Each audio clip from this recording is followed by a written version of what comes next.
Okay, go ahead. Hi everyone, this is Walt and Steve from Raybuck Auto Body Parts. We're right in the middle of trying to install the 700R4 into our 53 Chevy pickup, and we ran into a little bit of a problem. As you can see here, this snout on the end of the torque converter has to go into the crankshaft. Typically, a standard 350 transmission has this snout as well, but this one has a little bit of a hump on it where sometimes the converter on a 350 is a little bit flatter.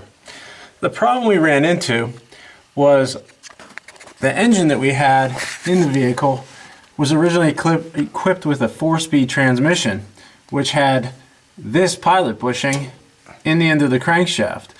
When we tried to put the transmission all the way in, the stub on the end of the torque converter was bottoming out because of this area was filled by the pilot bushing. So years ago, I don't remember where I saw it, someone had shown me that when you have this pilot bushing goes all the way in till it's flush with this groove here.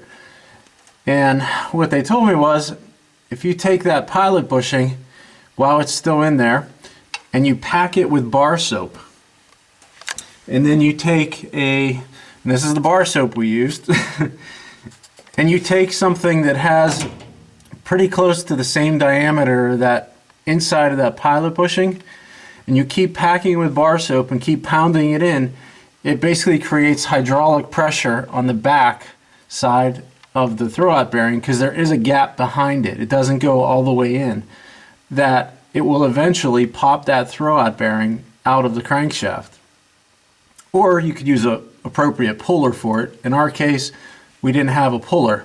So as you can see, all the soap on the bearing and the soap in the crankshaft, we used the old soap trick, and after probably about 5 tries of packing it, hammering it in, packing, hammering, it finally popped it out. So if you ever run into this problem, just get some bar soap, and like I said, you need something that fits in this hole pretty snugly, because you need to create pressure behind the bearing. Just keep packing it, tapping it in repeatedly, and it will slowly push that bearing out. So just a little helpful tip in case you ever run into this problem.